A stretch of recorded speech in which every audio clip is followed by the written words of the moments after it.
I was standing in the middle of the ballroom at the Drake Hotel in Chicago, holding a glass of champagne that cost more than my first car when my daughter-in-law took the microphone. The room went silent.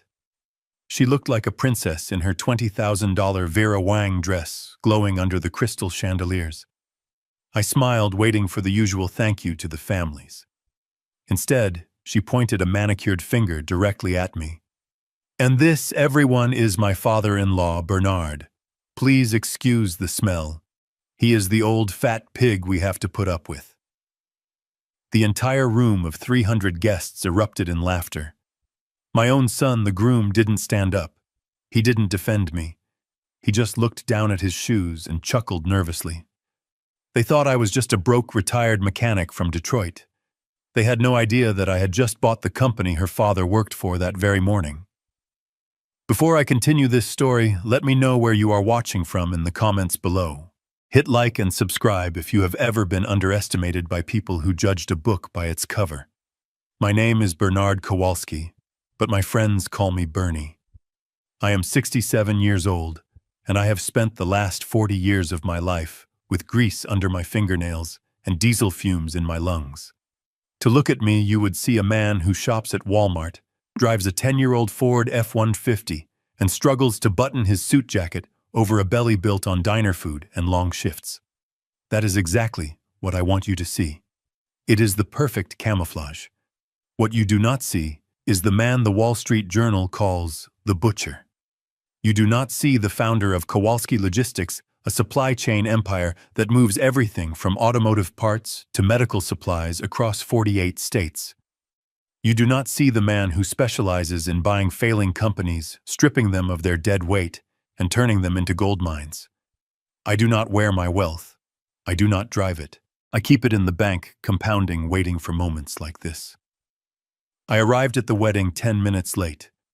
It was not because I am disorganized.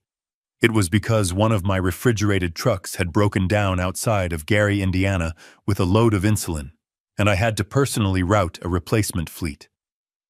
I did not have time to shower. I changed into my suit in the back of my truck. There was a smear of black axle grease on my left cuff. I tried to rub it out with spit, but it just made a dark smudge against the cheap gray polyester. I walked into the ballroom, feeling the eyes of the bride's family on me. The Van Dorts. They stood in a receiving line near the entrance, looking like a royal family greeting their subjects. Richard Van Dort, the father of the bride, was wearing a tuxedo that fit him like a second skin. His wife Cynthia was dripping in diamonds that I suspected were rented. When I approached them, Richard wrinkled his nose. He sniffed the air theatrically. "Bernie," he said, his voice loud enough to carry over the string quartet. "Did you get lost on the way to the Jiffy Lube? This is a black tie event, not a tailgate party." Cynthia fanned herself with a program. "Richard, be nice. Maybe he does not have a washing machine at that trailer park he lives in." They both laughed. A cruel, sharp sound. I did not live in a trailer park. I lived in the same 3-bedroom ranch house in the suburbs of Detroit that I bought with my late wife Martha 30 years ago. I kept it because it still smelled like her perfume in the hallway closet. I kept it because it was home. I swallowed my pride. I did it for Jason, my son, my only child. Jason was standing a few feet away, adjusting his bow tie in a mirror. He saw the interaction. He saw his father being humiliated by his new in-laws. He did nothing. He turned his back and pretended to be fascinated by the ice sculpture of a swan. That hurt more than the insults. I had paid for Jason's college. I had pulled strings to get him his mid-level management job at a logistics firm that, unbeknownst to him, was a subsidiary of my corporation. I had signed a check for $85,000 just 4 hours ago to pay for this wedding, because Brittany, his bride, said it was her dream to get married at the Drake. $85,000. And I was being treated like a stain on the carpet. I found a corner and tried to make myself invisible. I watched the servers passing around hors d'oeuvres that looked like art projects. I watched Brittany floating around the room accepting compliments, flashing the 3-carat diamond ring that I had secretly paid for when Jason's credit card was declined at the jeweler. She looked beautiful, and she looked cold. Her eyes were constantly scanning the room, checking who was watching her, calculating the net worth of every handshake. She was 26 years old and hungry for a life she had not earned. Then came the speeches. The best man told a drunken story about a college road trip. The maid of honor cried about how Brittany was her soulmate. Then Brittany took the microphone. She stood center stage, bathed in a spotlight. She thanked her parents, calling them her rocks, her inspiration, the epitome of class. Then she turned those cold blue eyes toward my dark corner. "And we cannot forget Jason's father, Bernard," she said. The spotlight swung around and blinded me. I blinked, shielding my eyes. "There he is. Please excuse the smell, everyone. He works with cars or garbage trucks or something. I honestly stop listening when he talks about his day." There were a few nervous giggles, but she did not stop. She pointed at the grease stain on my cuff. "Look at that suit. It is bursting at the seams. This is the old fat pig we have to put up with. We tried to get him to buy a new suit, but I guess you cannot put lipstick on a pig, right?" The room exploded. It was not polite laughter. It was roaring, raucous laughter. It was the sound of 300 people relieved that they were not the target. I stood there frozen. My hand went to my chest pocket. Inside, resting against my heart, was an envelope. In that envelope was a cashier's check for $500,000. It was my wedding gift to them. A down payment on a house so they wouldn't have to rent anymore. I looked at Jason. He was laughing too.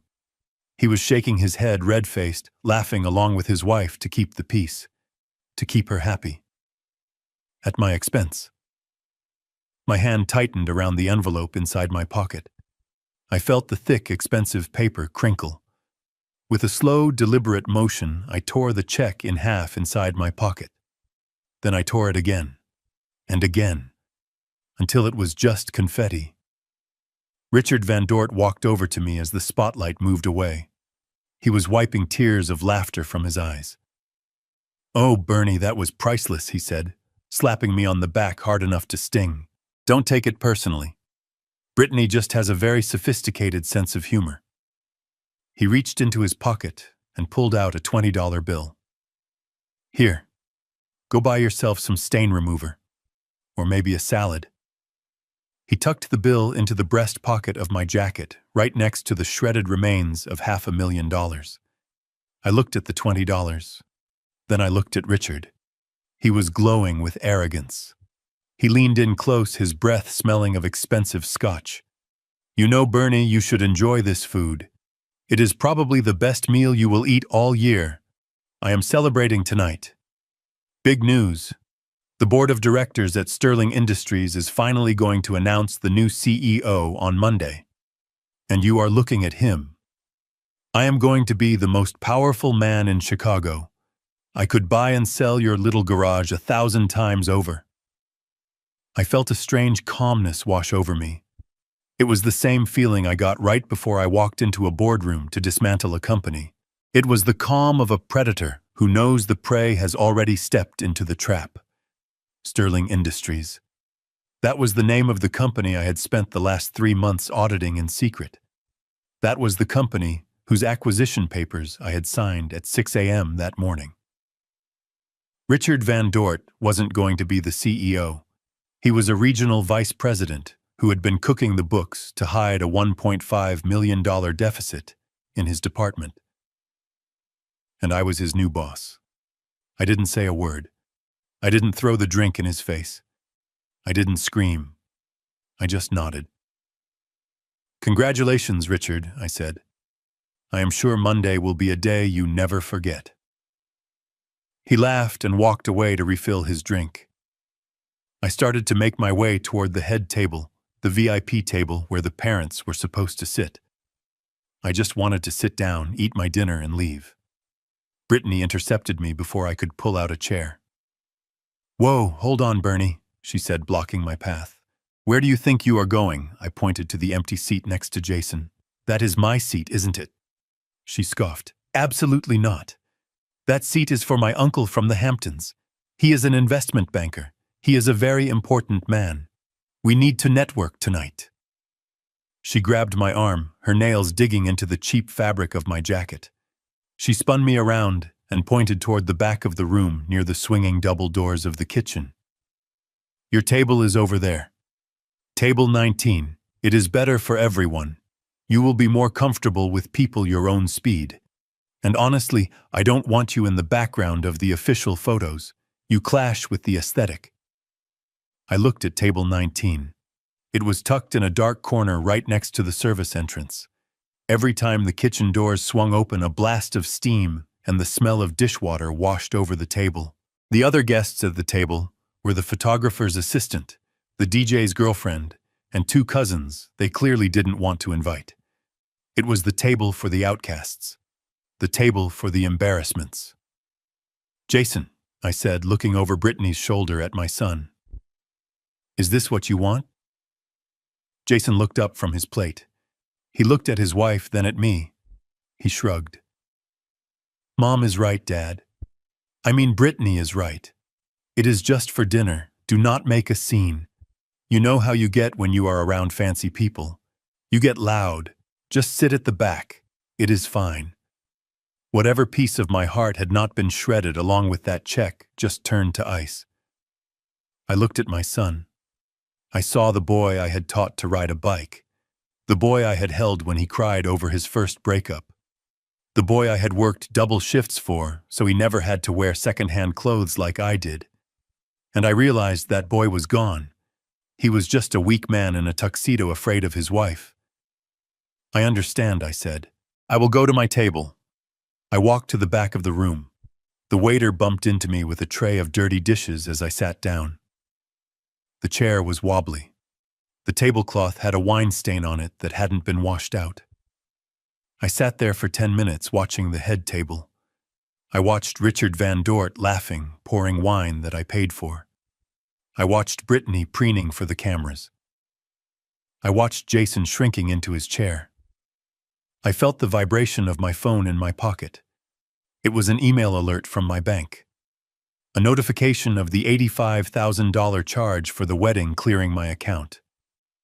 The Platinum package. It included the venue, the 4-course meal, and the premium open bar. Unlimited top-shelf liquor for 300 guests. I stood up. I adjusted my jacket. I walked past table 19, past the dance floor, and out into the lobby.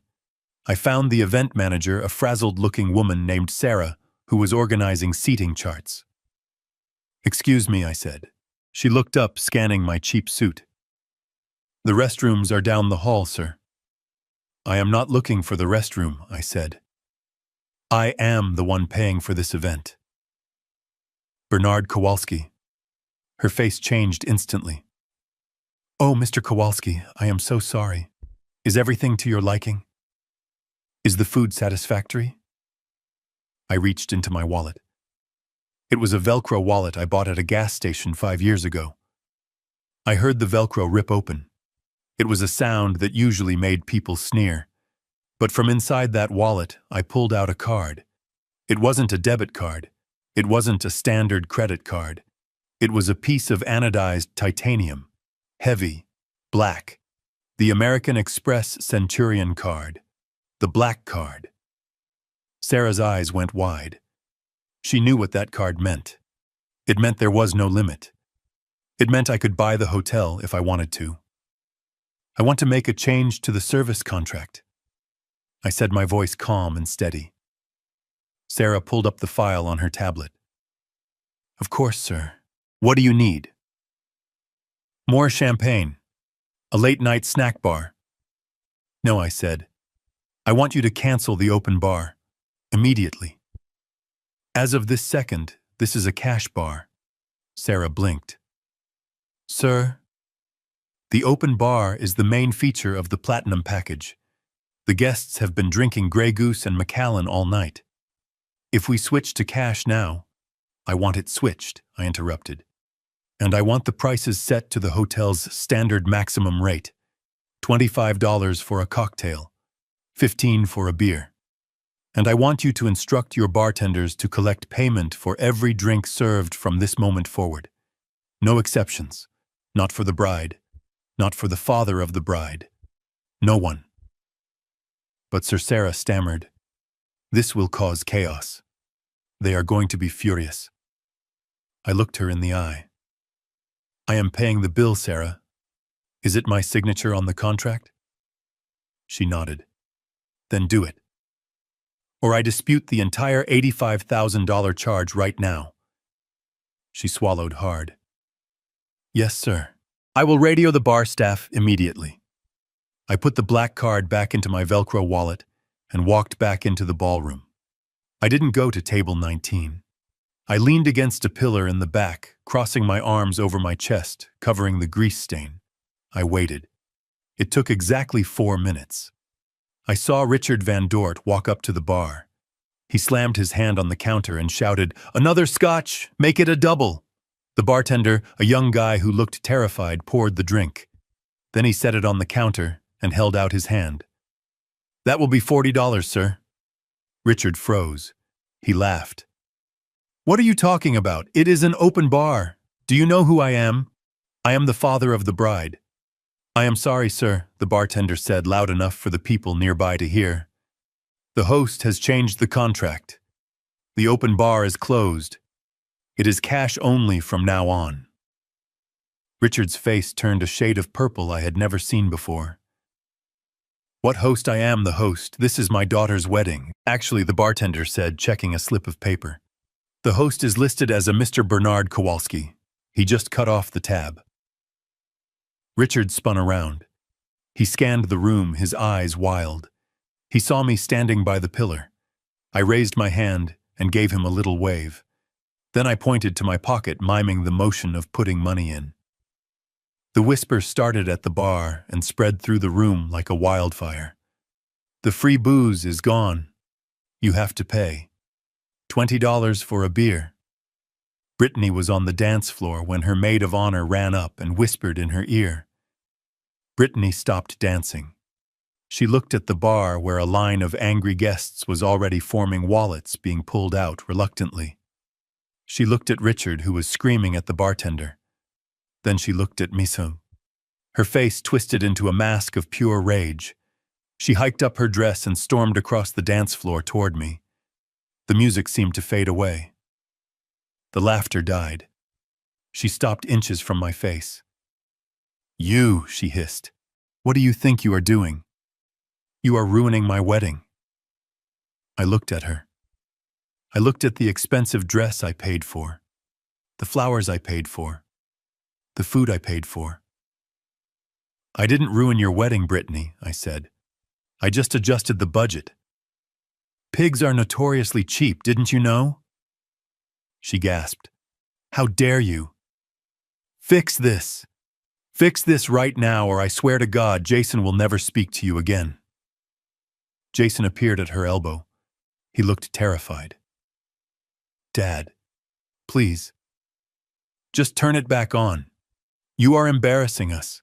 Everyone is looking." They were looking. 300 people were watching the old fat pig in the dirty suit stand his ground.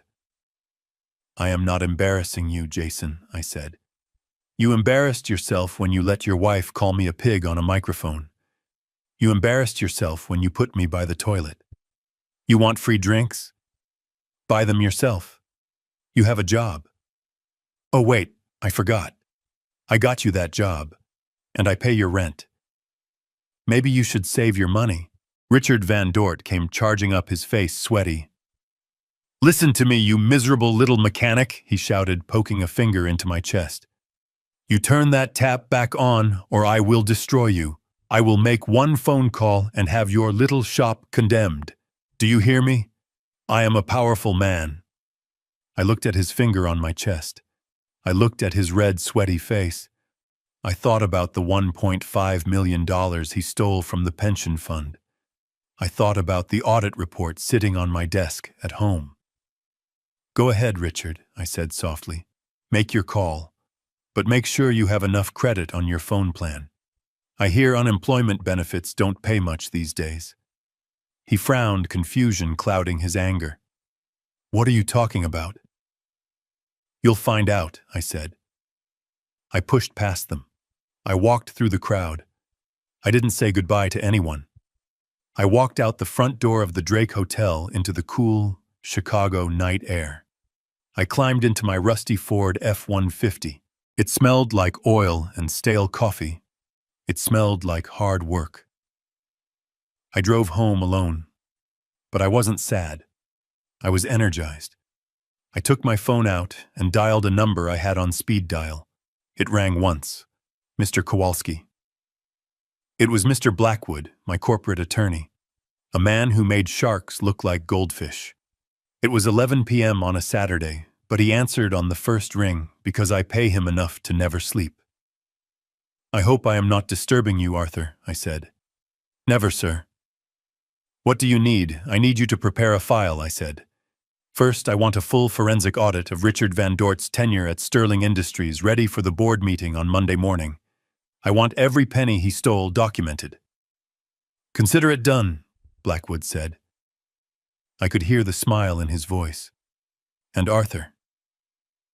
"Yes, sir. Initiate the eviction protocols for the property on Elm Street, the one occupied by Jason Kowalski and Brittany Van Dort. It is a company asset, correct?" "Technically, yes, sir. It is owned by the holding company." "Good. Serve them the notice tomorrow morning." "Sunday. I want them out by noon." There was a pause. "Sir, that is your son." "I know who it is, Arthur. Just do it." I hung up the phone. I pulled into my driveway. The house was dark. It was quiet. I walked into the kitchen and made myself a bologna sandwich. I ate it standing over the sink. It was the best meal I had eaten all year. The war had started, and they had no idea they were fighting a tank with a water pistol. I walked out of the revolving doors of the Drake Hotel, and the silence of the Chicago night hit me like a physical weight. Behind me inside the ballroom, the chaos I had orchestrated was just beginning to simmer. I could hear the muffled bass of the music, but I knew the mood had shifted. The free ride was over. The flow of premium vodka had stopped, and with it the illusion that my son's new family could drink my bank account dry without consequence. I did not wait for the valet. I never use valets. I do not like other men driving my truck. I walked across the street to the self-park garage where I had left my 10-year-old Ford F-150. It was a long walk, but I needed the cold air to clear the smell of expensive perfume and hypocrisy from my lungs. I had just reached the third level of the parking garage, my hand reaching for the door handle of my truck, when I heard the heavy metal door of the stairwell slam open. The sound echoed off the concrete walls like a gunshot. I did not turn around immediately. I knew who it was. The heavy, frantic footsteps gave him away. It was the sound of a man who was not used to running, a man who was used to snapping his fingers and having things brought to him. "Hey, you! Stop right there!" The voice was breathless and slurring slightly. It was Richard Van Dort. I turned slowly. He was standing under the fluorescent lights of the garage, his tuxedo jacket unbuttoned, his face a mask of red, sweaty fury. He looked out of place against the backdrop of parked cars and oil stains. He looked like a penguin lost in a mechanic's shop. He marched toward me, his patent leather shoes clicking angrily on the concrete. "You think you are funny, don't you?" Richard shouted, his voice echoing in the empty garage. "You think this is some kind of joke? Cutting off the bar, do you have any idea who I have inside there? I have investors. I have partners. I have people who are going to decide my future on Monday morning, and you are making me look like a cheapskate." I leaned back against the bed of my truck. I crossed my arms over my chest. I looked him up and down. I didn't say a word. I learned a long time ago in business that silence is louder than screaming. If you let a foolish man talk long enough, he will eventually tell you everything you need to know to destroy him. And Richard was a very foolish man. He took my silence for stupidity. He stepped closer, invading my personal space. The smell of scotch was overpowering. "You are just a bitter, jealous little man, aren't you?" he spat. "You see people with class, people with money, people with a future, and you can't stand it. You want to drag us down into the mud with you. Well, I have news for you, Bernie. You cannot touch me. I am untouchable." I raised an eyebrow. "Untouchable?" I asked calmly. "That is a big word, Richard. Even the Titanic was unsinkable until it hit the ice." He laughed. A harsh barking sound. "Do not quote history to me, mechanic. You fix engines, I fix corporations. I move millions of dollars around before you even finish your morning coffee. Do you know what is happening on Monday? Do you?" "Of course you don't. You probably don't even read the business section." He was baiting me. He wanted to brag. He was desperate to prove his superiority to the man he had just called a pig. I decided to let him. I decided to give him the rope. "Enlighten me, Richard," I said. "What is happening on Monday?" He puffed out his chest. He looked around the empty garage as if he were addressing a board meeting. "Monday morning, I am taking control of Sterling Industries.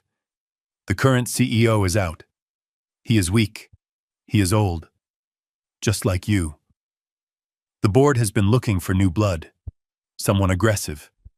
Someone who knows how to cut costs and drive revenue. And that is me. I am the regional vice president of North American sales right now, but as of 9 a.m. Monday, I am the man in charge." I felt a cold prickle on the back of my neck. Sterling Industries. The name hung in the air between us. It was the final confirmation. The final piece of the puzzle I hadn't realized was missing until this exact second.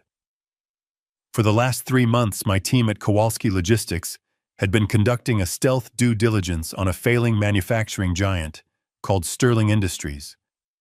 We had been looking at their books, their assets, their liabilities. We had found a company that was bleeding cash. We had found a supply chain that was broken. And we had found a massive, unexplained discrepancy in the regional sales division. $1.5 million. That was the hole in the balance sheet. It had been hidden under vague consulting fees, inflated travel expenses, and vendor contracts that looked suspicious. My auditors had flagged it as potential embezzlement, but they hadn't put a name to it yet. They just had a title, Regional VP of North American Sales. I looked at Richard Van Dort. I looked at his $5,000 tuxedo. I looked at the Patek Philippe watch on his wrist that cost more than my truck. I thought about the house he lived in, which my background check said was leased. I thought about the wedding he hadn't paid a dime for. And suddenly the math worked. The $1.5 million wasn't lost. It was standing right in front of me, drunk and screaming in a parking garage. "So you are the genius behind the North American numbers," I said, keeping my voice flat. "I heard that division was having some cash flow issues." Richard froze for a second. His eyes narrowed. "Who told you that?" he demanded. Then he waved his hand dismissively. "It doesn't matter.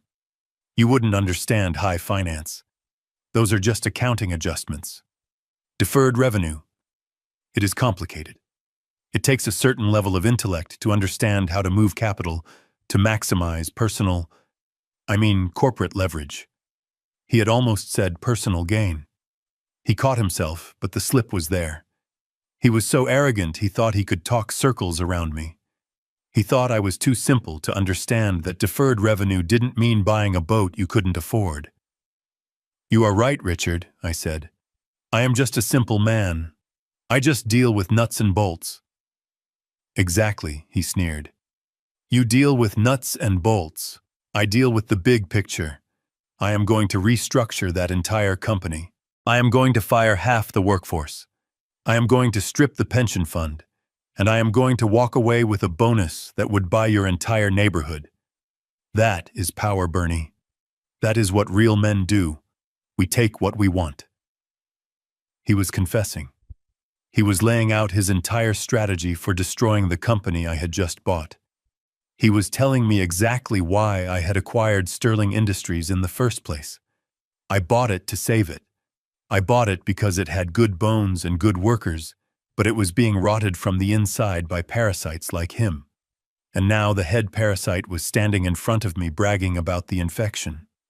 I felt a fire in my belly that I hadn't felt in years. It wasn't anger anymore. It was duty. It was the absolute certainty of what had to be done. But I couldn't show it yet. Not here. Not in the garage. The trap had to be sprung publicly. It had to be absolute. "You seem very confident, Richard," I said. "I hope Monday goes exactly as you expect." "It will," he said. "And you know what? Since I am going to be so rich, let me help you out." He reached into his pocket again. He pulled out a wad of cash. It was the same money clip I had seen earlier. He peeled off another $20 bill. He crumpled it into a ball and threw it at my face. It bounced off my cheek and landed on the dirty concrete floor. "There," he said. "Gas money. Take your rusty piece of junk truck and get out of here. Go back to Detroit. Do not come to my house. Do not call my daughter. You are an embarrassment to Jason. You are an embarrassment to this family. If I see you again, I will have security throw you out." He turned on his heel and began to walk away. He didn't look back. He assumed I would pick up the money. He assumed I would crawl away in shame. He assumed he had won. I watched him go. I watched him stagger slightly as he reached the door to the stairwell. I waited until the heavy metal door slammed shut behind him. Then and only then did I move. Ascend. I bent down. I picked up the crumpled $20 bill from the oil-stained floor. I smoothed it out against the hood of my truck. I folded it neatly and put it in my pocket. I would give it back to him. I would give it back to him on Monday morning. I unlocked my truck and climbed into the driver's seat. The leather was cracked and worn. The engine roared to life with a rumble that shook the frame. It was a solid sound, a real sound. I pulled out of the parking spot and drove toward the exit gate. I paid the parking fee with my own card. I didn't ask for a receipt. As soon as I was on the highway, heading away from the city lights and into the darkness of the interstate, I pulled out my phone. I hit the speed dial for Arthur Blackwood. He picked up immediately. "Mr. Kowalski," Blackwood said. His voice was crisp, alert. "I assume you have left the festivities." "I have," I said. "And Arthur, the scope of the audit has changed." "How so, sir?" "I just had a conversation with Richard Van Dort. He is under the impression that he is being promoted to CEO on Monday. He also alluded to the fact that the financial discrepancies in the North American division are his personal handiwork. He called them accounting adjustments for leverage." I could hear the sound of typing on the other end of the line. Blackwood was already working. "That is unfortunate for him, sir. It is going to be more than unfortunate, Arthur. I want you to wake up the entire forensic accounting team. I don't care what time it is. Pay them triple overtime. I want a complete reconstruction of every expense report, every vendor contract, and every wire transfer Richard Van Dort has authorized in the last 5 years. I want to know where the money went. I want to know if he has shell companies. I want to know if he is paying for his house, his car, and his daughter's wedding with company funds. We can do that, sir. It will take all night." "Good. I want the file on my desk at the Sterling Industries headquarters by 7 a.m. Monday." "And Arthur?" "Yes. Mr. Kowalski, I want you to draft a termination letter for cause, gross misconduct, embezzlement, breach of fiduciary duty, and I want you to contact the district attorney's office. See if we can get a fraud investigator on standby." "Sir, are you looking to have him arrested?" "I am looking to bury him, Arthur. He called me a pig. He threw money at me. He threatened to destroy my shop. I want to show him what a real butcher does. I want to strip him of everything. His job, his reputation, his freedom. I want him to walk out of that building in handcuffs. Understood, sir. The team is starting now. And one more thing, Arthur. Yes, the house that Jason and Brittany are living in. The one on Elm Street. Yes, sir. The eviction notice is prepared for tomorrow morning. Add a clause to the filing. I want an immediate inspection of the property for damages. If they have so much as scratched the paint, I want to sue them for the repairs. And cancel the lease on the Audi that Brittany drives. It is a company car leased through a subsidiary of Sterling, isn't it? I believe it is, sir. Richard arranged it as a perk for his daughter. Repo it. Tonight. I want her to wake up tomorrow morning with no house and no car. I want them to feel the floor drop out from under them. I want them to know that the pig has decided to roll in the mud. Consider it done, Mr. Kowalski. I hung up the phone. The highway stretched out before me, empty and dark. The headlights of my truck cut through the night. I wasn't tired. I wasn't hungry. I was focused. Richard Van Dort thought he was playing a game of status. He thought he was winning because he had a tuxedo and a title. He didn't realize he was playing a game of survival, and he had just poked the only animal in the forest that he should have run from. I turned up the radio. Classic rock. The Rolling Stones. I tapped my fingers on the steering wheel. I had 48 hours until the board meeting. 48 hours to prepare the slaughter. I drove into the night, the $20 bill burning a hole in my pocket, waiting for the sun to rise on my judgment day. I pulled my truck into the driveway of the only home I had known for 30 years. It was a modest brick ranch house in a neighborhood that real estate agents politely called up and coming, but everyone else just called old. The porch light was flickering. I made a mental note to fix it, then realized I probably wouldn't. I had bigger things to fix. I unlocked the front door and stepped into the smell of lemon polish and stale silence. My wife Martha had been gone for 5 years, but I still kept the house exactly the way she liked it. The doilies on the side tables, the ceramic roosters in the kitchen. It was a museum of a life that was simple, honest, and filled with love. A life Jason had grown up in, a life he now seemed desperate to erase. I walked into the kitchen and tossed my keys on the counter next to a stack of unopened mail. My hands were shaking, not from fear and not from the cold Chicago wind. They were shaking from the adrenaline of the confrontation in the garage. I washed the grease off my hands at the kitchen sink, scrubbing until my skin was raw and red. I looked at my reflection in the dark window above the sink. I saw an old man, a tired man, but I also saw the eyes of the man who had built an empire from a single tow truck. I sat down at the small kitchen table. It was the same table where I had helped Jason with his math homework, the same table where we ate birthday cakes and Thanksgiving dinners. I pulled out my phone. It was quiet. Too quiet. I expected Jason to call. I expected him to apologize. I expected him to say, "Dad, I am sorry. Brittany was out of line. I love you. I was a fool." The phone rang at midnight exactly. The screen lit up with Jason's name. I stared at it for a moment, a flicker of hope sparking in my chest. Maybe this was it. Maybe he had come to his senses. I swiped right and put the phone to my ear. "Jason," I said. It wasn't Jason. The voice that screamed through the speaker was shrill, slurred, and dripping with venom. It was Brittany. "You miserable old bastard!" she shrieked. I had to pull the phone away from my ear. The background noise was loud.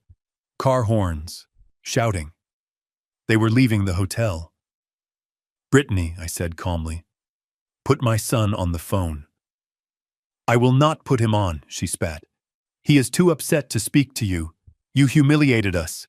You humiliated me. Do you have any idea how much money we just had to put on credit cards to cover the bar tab? Do you? We maxed out everything. My father is furious. He says he is going to sue you for breach of verbal contract. I leaned back in my chair. Your father is going to be very busy on Monday, Brittany. I doubt he will have time for lawsuits. Don't you dare threaten my father, she screamed. He is 10 times the man you are. He has class. He has money. You are just a jealous, lonely old mechanic who couldn't stand seeing his son marry up. That is what this is, isn't it? You are jealous because Jason found a family that actually matters. The words hit me like physical blows. Marry up. As if my blood, the blood that ran through Jason's veins, was dirt. I am going to make this very clear to you, Bernard, she continued, her voice dropping to a hiss that was somehow louder than the screaming. You have made your choice. You chose your money over your family, so now you live with the consequences. I am pregnant. The world stopped. The kitchen, the flickering light, the smell of lemon. It all vanished. Pregnant. A grandchild. A piece of Martha. A piece of me. My hand tightened around the phone. You are pregnant, I whispered. Yes, she said. I was going to announce it during the toasts. But you ruined that too, and now I am making a promise to you. You will never see this child. You will never hold this baby. You will never know its name. My child will grow up knowing Richard Van Dort as his grandfather. My child will carry the Van Dort name. To my baby, you will be nothing. You will be a ghost, a dead fat pig that we do not talk about. The pain was blinding. It was worse than the insults. It was an amputation. She was cutting off my future. She was using an innocent life, my own flesh and blood, as a weapon to hurt me. Jason, I said, my voice cracking. Jason, are you there? Can you hear this? There was a shuffling sound, and then I heard my son's voice. It was weak. It was pathetic. I am here, Dad. Jason, she is saying, I can't see my grandchild. You can't let her do that. Jason sighed. It was a long, exasperated sound. Dad, honestly, what did you expect? You caused a scene. You hurt her feelings. You ruined her big night. She is emotional. She is hormonal. You brought this on yourself. I brought this on myself, I asked, my voice rising. I paid $85,000 for a party where I was insulted on a microphone. I was seated by the toilet.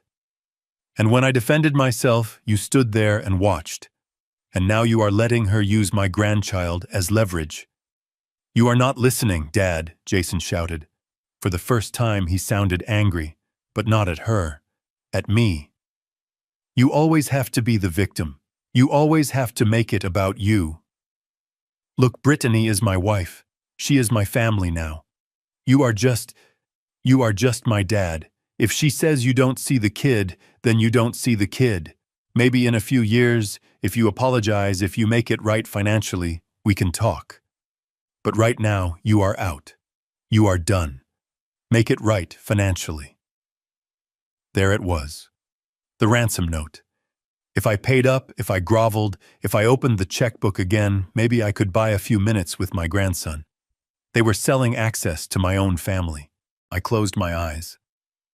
I pictured Jason as a toddler running into my arms. When I came home from the garage, grease on my clothes, smiling. I pictured him graduating high school, looking for me in the stands. I tried to find that boy in the voice on the phone, but he wasn't there. That boy was dead. He had been killed by greed and weakness. Okay, Jason, I said softly. I understand. Good, Jason said, sounding relieved. I am glad you finally get it. We are going to Brittany's parents' house tonight. Don't call us. We will call you when we are ready to accept your apology. The line went dead. I sat in the silence of my kitchen for a long time. The refrigerator hummed. The clock on the wall ticked. I looked at the photos on the fridge. Jason at camp. Jason at prom.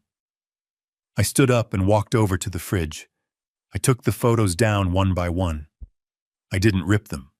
I just put them face down on the table. Then I walked to my home office. It was a small room off the living room with a heavy oak desk and a secure laptop. I sat down and logged into my personal asset management system. I navigated to the folder labeled Real Estate Holdings, Personal. Inside was a file for 452 Elm Street. It was a beautiful Victorian house in the historic district. 4 bedrooms, a wraparound porch, a big backyard for a dog and a kid. I had bought it 3 years ago through a holding company called BMK Properties. I had told Jason that I knew the landlord and had pulled strings to get him a rent-to-own agreement with incredibly low payments. Payments that barely covered the property taxes. In reality, there was no landlord. I was the landlord. Jason and Brittany had been living in a $1 million home for $800 a month, thinking they were getting a deal, never knowing that their father was subsidizing their entire lifestyle. I had done it to give them a head start, to give them the stability I never had at their age. I looked at the lease agreement on the screen. It was a standard month-to-month contract. I had kept it flexible in case they ever wanted to move. But there was a clause. Clause 14b. The owner reserves the right to terminate the lease with 24 hours notice in the event of unauthorized alterations, subletting, or conduct detrimental to the property value, or simply because the owner was done being a doormat. I opened my email and drafted a message to Arthur Blackwood. Subject: Immediate eviction, 452 Elm Street. Arthur, change of plans. Do not wait until tomorrow morning. I want the eviction notice served tonight. Use the emergency courier service. I want it taped to their front door before they wake up. I am exercising the immediate termination clause. The property is to be vacated within 24 hours. Furthermore, I want you to freeze the bank account ending in 4490. That is the account I use to auto-deposit Jason's monthly allowance, which he thinks is a structured settlement from a car accident he never had. Cut it off. And Arthur, draft a cease and desist letter regarding the use of my name or likeness. If Brittany mentions me on social media, if she slanders me to her friends, I want to sue her for defamation. They want me to be a ghost. Fine. I will be the ghost that haunts them. I hit send. I sat back in my chair. The anger was gone. It was replaced by a cold, hard clarity. They had threatened the one thing I had left to live for. My legacy. My grandchild. They thought they could use that child as a bargaining chip. They thought they could hold my love hostage. They didn't understand. You don't negotiate with terrorists. You eliminate their leverage. I pulled up another file. It was the ownership documents for the Audi Q7 Brittany drove, another company perk arranged through a subsidiary. I logged into the vehicle tracking system. I could see the car was currently parked at the Drake Hotel Valet. I picked up my phone and called the recovery service I used for my logistics fleet. "This is Kowalski," I said, when the dispatcher answered. "Hey, Mr. Burney, what do you need?" "I have a vehicle recovery. A white Audi Q7. It is at the Drake Hotel. I have the GPS coordinates. I want it picked up tonight." "Tonight, boss, right now." "Do you have a spare key code?" "I do." "Repossess it. Take it to the impound lot on the south side, the one with the barbed wire, and leave the personal effects in the lobby of the hotel in a garbage bag." "You got it, boss." I hung up. I walked back into the kitchen. I looked at the empty spot on the fridge where Jason's face used to be. I felt a tear run down my cheek. I wiped it away angrily. I was done crying. They wanted to play games with family. They wanted to pretend they were royalty and I was the peasant. They wanted to introduce me to the world as a pig. Well, tomorrow morning, they were going to wake up in a world where the pig owned the mud, the farm, and the slaughterhouse. I went to my bedroom and opened the closet. I pushed aside the flannel shirts and the work pants. In the back, covered in plastic, was my Italian suit, the one I wore to board meetings, the one I wore when I fired incompetent executives. I took it out. I brushed it off. I hung it on the doorframe. Monday morning was coming. I had a board meeting at Sterling Industries. I had a son to evict. I had a daughter-in-law to bankrupt. And I had a grandchild to protect, even if it meant destroying the parents to do it. I turned off the lights in the house. I lay in bed staring at the ceiling, listening to the wind rattle the windows. I didn't sleep. I just waited for the dawn. I sat in the cab of my Ford F-150, parked 3 houses down from 452 Elm Street. The Sunday morning sun was almost insulting in its brightness. It was the kind of morning that usually signaled pancakes, coffee, and the Sunday paper. It was the kind of morning that suburban dreams are made of. For the occupants of the Victorian house with the wraparound porch, however it was about to become the morning, their reality shattered into 1,000 jagged pieces. I poured a cup of black coffee from my thermos and watched the steam rise against the windshield. I wasn't tired. I had not slept a wink, but my mind was as sharp as a razor. At exactly 9 a.m., a black SUV pulled up to the curb in front of the house. It wasn't a sleek luxury car. It was a government vehicle with the seal of the county sheriff on the door. 2 deputies stepped out. They weren't smiling. They adjusted their belts and walked up the front path with the heavy, purposeful stride of men who had a job to do and didn't care if you liked it. Behind them, a large unmarked box truck rumbled down the street and idled loudly, its air brakes hissing like a warning. This was the cleanup crew I had contracted through Blackwood. I rolled down my window just an inch to hear.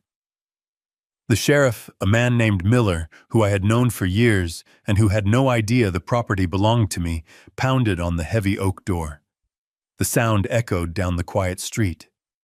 Bam, bam, bam. It was the sound of judgment. It took a long time for the door to open. I imagined Jason and Brittany inside. They were probably in the living room, surrounded by piles of opened wedding envelopes, counting the cash and checks from the guests they had gouged the night before. They were probably calculating how much designer furniture they could buy, or perhaps planning a vacation to recover from the stress of being so terrible. Finally, the door swung open. Jason stood there. He was wearing silk pajama bottoms that I knew cost $200 because I had seen the charge on the bank statement I reviewed last night. He looked disheveled, his hair sticking up, his eyes squinting against the light. I saw him mouth the words, "What is going on?" Sheriff Miller didn't waste time with pleasantries. He handed Jason a thick packet of papers. I knew exactly what was in that packet. It was an emergency eviction order based on a breach of contract, immediate termination of lease, and a court order for the repossession of assets. Jason looked at the papers, then back at the sheriff. He laughed. I saw his shoulders shake. He thought it was a mistake. He thought it was a prank. He tried to close the door. Sheriff Miller put a heavy boot in the doorframe. He said something that made Jason freeze. Then the sheriff pointed to the lawn. He wasn't asking. He was telling. A moment later, Brittany appeared behind Jason. She was wrapped in a white robe that looked like it was made of clouds. She pushed past Jason and started screaming. I couldn't hear the exact words from this distance, but I knew the tone. It was the "Do you know who I am" tone. It was the screech of entitlement hitting a wall of authority. She pointed a finger in the sheriff's face. That was a mistake.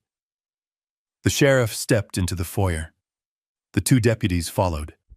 The crew from the box truck jumped out. There were 6 of them. Big men with thick gloves and no patience.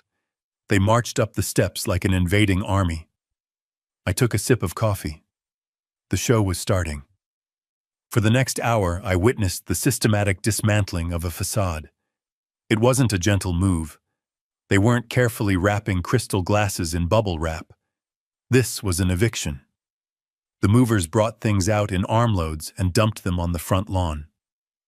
First came the wedding gifts, shiny boxes, silver toasters, expensive blenders. They were piled haphazardly on the damp grass. Then came the furniture. The leather sofa I had subsidized, the oversized television, the dining chairs. It all came out, piece by piece, turning the manicured lawn into a chaotic yard sale. Brittany was pacing back and forth on the sidewalk, her phone pressed to her ear. She was frantic. She was waving her arms, pointing at the house, pointing at the deputies. She looked like a conductor whose orchestra was burning down. I knew who she was calling. She was calling her daddy. She was calling the powerful Richard Van Dort, the man who was supposed to fix everything. I pulled out my own phone and checked the time. It was 9:30. According to my intel, Richard Van Dort was currently sitting in his home office staring at a laptop screen that was showing him the early tremors of an earthquake. I had instructed Arthur Blackwood to leak a rumor to the industry blogs at 8 a.m. The rumor was simple: Sterling Industries under investigation for massive internal embezzlement. Stock price expected to plummet. Hostile takeover imminent. Richard wasn't answering his daughter's calls because he was busy trying to save his own skin. He was busy shredding documents. He was busy sweating through his silk pajamas. I watched Brittany scream into her phone, then pull it away and stare at the screen in disbelief. She dialed again and again. She stomped her foot like a toddler. She couldn't understand why the magic lifeline wasn't working. She had never lived a day in her life where a phone call didn't make the bad things go away. Welcome to the real world, sweetheart. Then came the clothes. The movers brought them out in garbage bags. Black, heavy-duty contractor bags. They dragged them down the stairs and tossed them onto the pile. I saw the flash of the Vera Wang wedding dress. It wasn't in a bag. One of the movers carried it out, draped over his arm like a dead swan, and laid it on top of a hedge. It looked ridiculous, their white tulle snagging on the branches, a symbol of a day that cost $85,000 and bought nothing but misery. Jason was sitting on the curb, his head in his hands. He wasn't fighting. He wasn't yelling. He was just watching it happen. He looked small. He looked defeated. He wasn't the man who had stood by while I was insulted. He was a boy whose toys were being taken away. A neighbor came out of the house next door. It was Mrs. Higgins, the head of the Homeowners Association. She was a woman who measured grass height with a ruler. She walked over to the property line, clutching her robe tight, staring at the mountain of debris growing on the lawn. She said something to Brittany. Brittany screamed at her. Mrs. Higgins took a step back, pulled out her phone and started taking pictures. I smiled. That would be a fine for bylaw violations. Another nail in the coffin. Then the tow truck arrived. It was a flatbed, large and loud. It backed into the driveway, its backup beeper cutting through the Sunday morning quiet like a countdown. Beep, beep, beep. The driver hopped out and hooked the chains onto the axle of the white Audi Q7. Brittany lost her mind. She ran toward the car. She threw herself against the driver's side door, clinging to the handle. She was screaming so loud I could hear her clearly now. This is my car.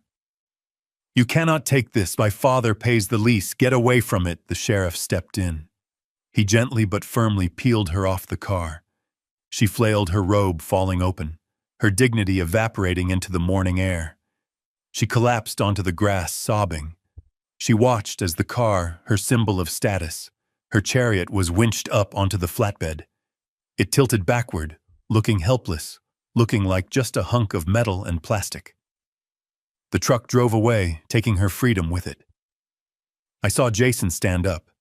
He walked over to the sheriff. He was holding the eviction notice. He pointed to a line at the bottom of the page. He asked a question. The sheriff nodded and pointed down the street directly at my truck. Jason turned. He looked down the road. He saw the rusty Ford F-150. He saw the silhouette of a man in a baseball cap drinking coffee.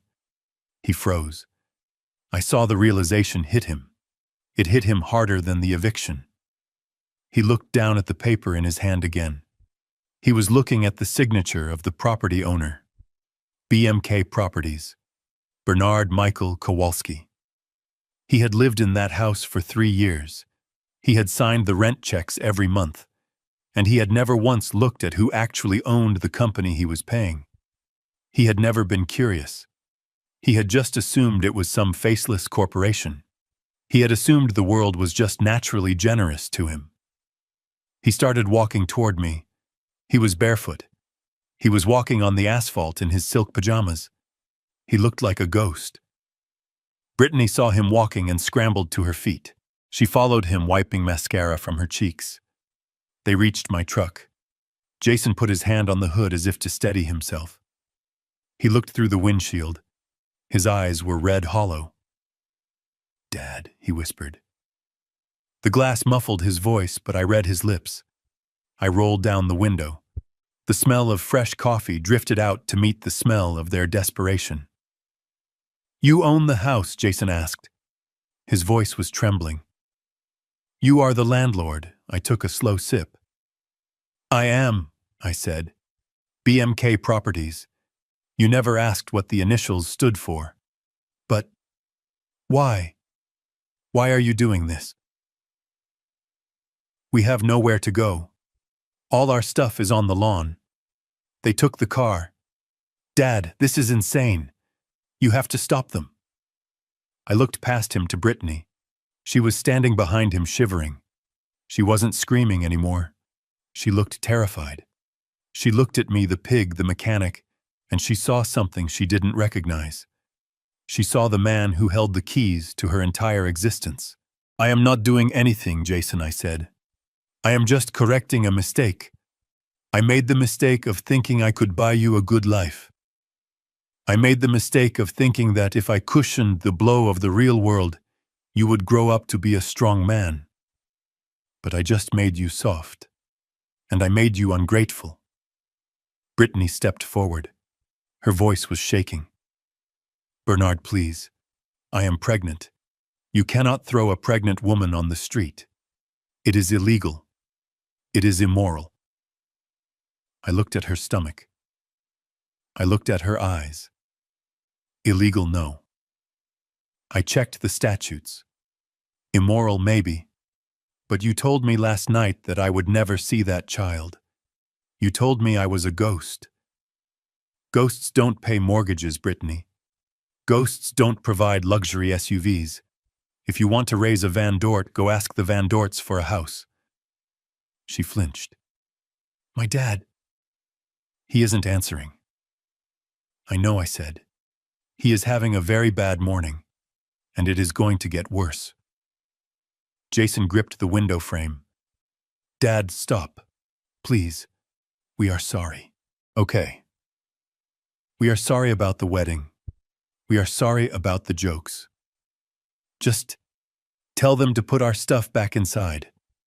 We will pay you back, I promise." "You will pay me back?" I asked. "With what money, Jason? The money I give you every month, the allowance, because I cut that off too. The bank transfer scheduled for tomorrow morning has been canceled." Jason looked like he was going to be sick. He swayed on his feet. You pay my allowance." I thought that was the settlement. From the insurance. There was no settlement, Jason. You never had a car accident. I made that up so you wouldn't feel like a charity case.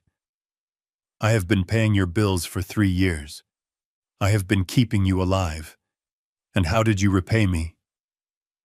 You watched your wife call me a pig. You put me by the kitchen door. I started the engine of my truck. The rumble was loud, drowning out his whimpering. "Jason," I said, "you have a lot of work to do. It looks like it is going to rain later. You better get your stuff covered." I put the truck in gear. "Dad, wait. Where are we supposed to go?" I looked at him one last time. "I don't know, son. You are a smart boy. You have a college degree that I paid for. Figure it out." I rolled up the window. I drove away slowly. In the rearview mirror, I saw them standing in the middle of the street. 2 figures in expensive sleepwear, surrounded by a pile of garbage that used to be their life. They looked small. They looked lost. And for the first time in a long time, they looked real. I drove toward the city. The sun was high in the sky now. The day was just beginning. I had 24 hours until the board meeting at Sterling Industries. I had a CEO to fire. I had a company to save. And I had to stop at a suit store. The one I was wearing had a grease stain, and tomorrow I needed to look like the executioner. I felt a vibration in my pocket. It was a text message from Arthur Blackwood. Subject: Audit Update. Sir, you are going to want to see this.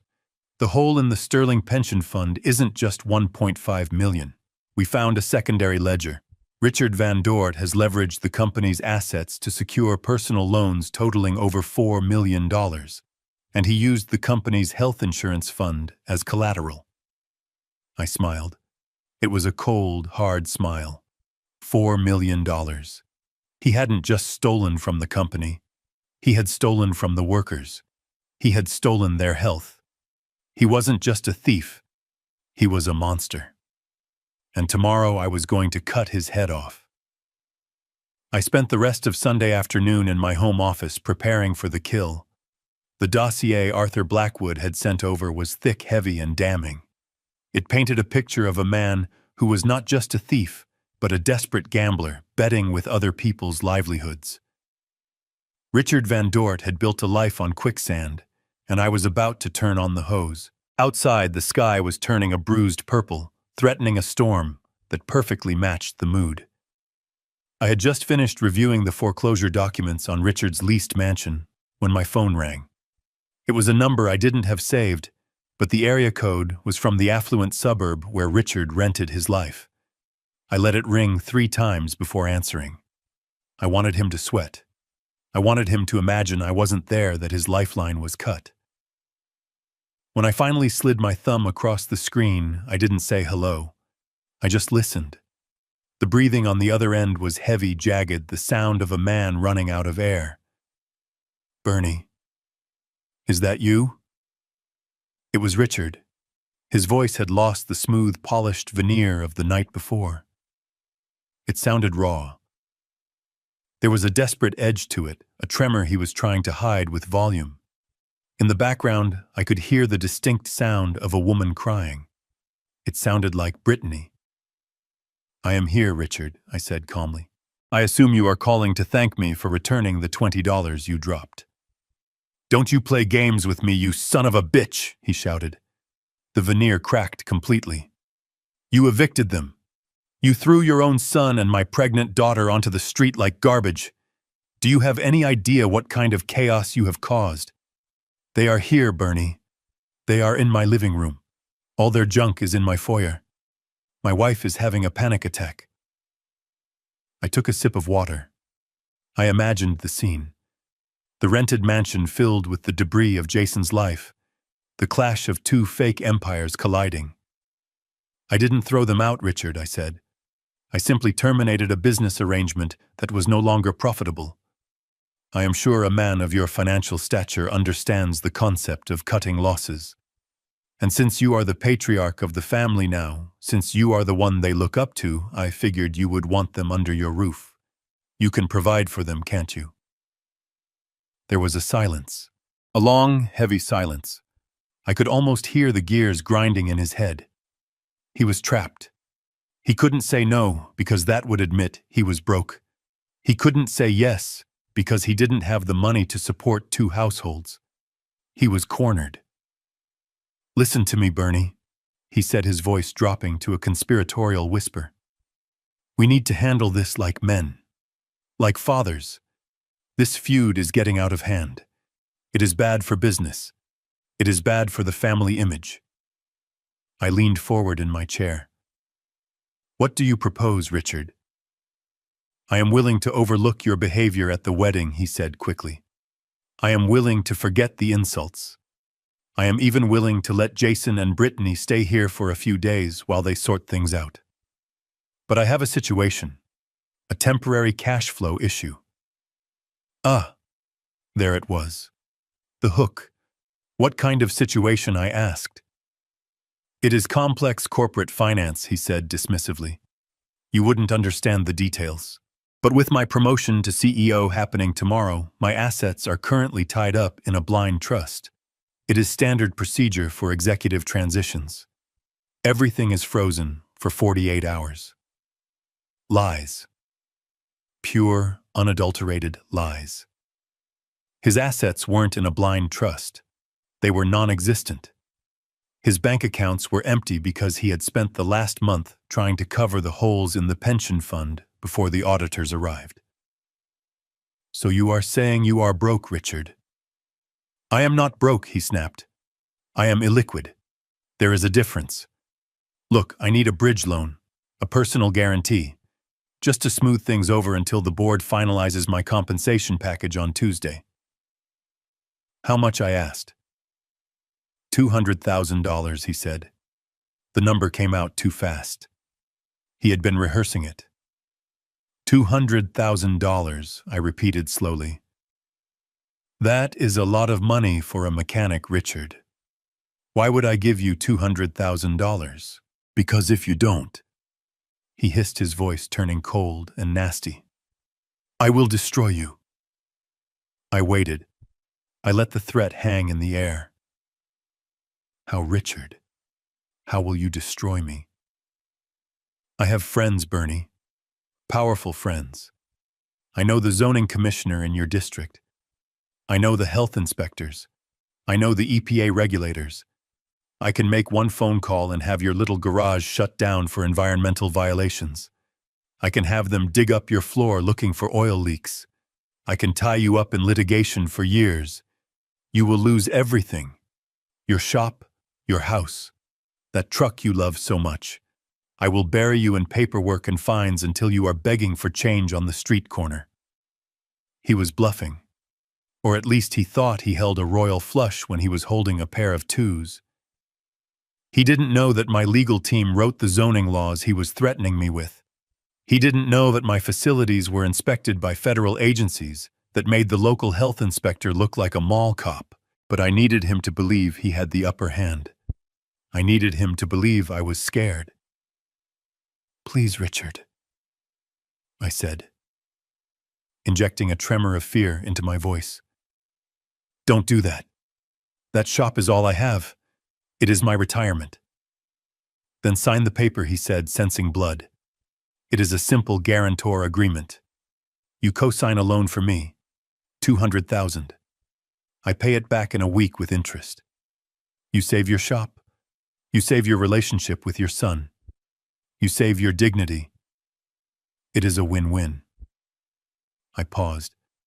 I let the silence stretch out, letting him think I was weighing my survival against my pride. I don't have that kind of cash, liquid. I lied. You have assets, he countered. Your house, the land the shop sits on. Put them up as collateral. I have a lender ready to go. A private lender. He just needs a co-signer with unencumbered property. A private lender. That meant a loan shark. He was trying to get me to leverage my home to pay off a shark so he wouldn't get his legs broken. It was despicable. It was perfect. Okay, I whispered. Okay, Richard. You win. I will sign. Just leave my shop alone. Good choice, Bernie, he said, his voice dripping with triumph. Smart choice. Now I need you to meet me tomorrow morning. Where, I asked. At my office, he said. Sterling Industries headquarters. Downtown. The boardroom on the 45th floor. Come at 9 a.m. I want you to see where real business is done. I want you to see the view from the top before you crawl back to your hole. He wanted to humiliate me one last time. He wanted me to walk into his domain surrounded by glass and steel and bend the knee. He wanted to show off his power in front of his colleagues before he took my money. He was digging his own grave with a backhoe. I will be there, Richard, I said. 9 a.m. Do I need to bring anything? Just your ID and a pen, he said. And Bernie, wear a different suit. You are going to be in a corporate environment. Try not to look like you just changed the oil in a tractor. He laughed. It was a cruel, ugly sound. Then he hung up. I stared at the phone. The screen went black. I could see my own reflection in the glass. I wasn't smiling. I wasn't angry. I was cold. Ice cold. He had threatened my livelihood.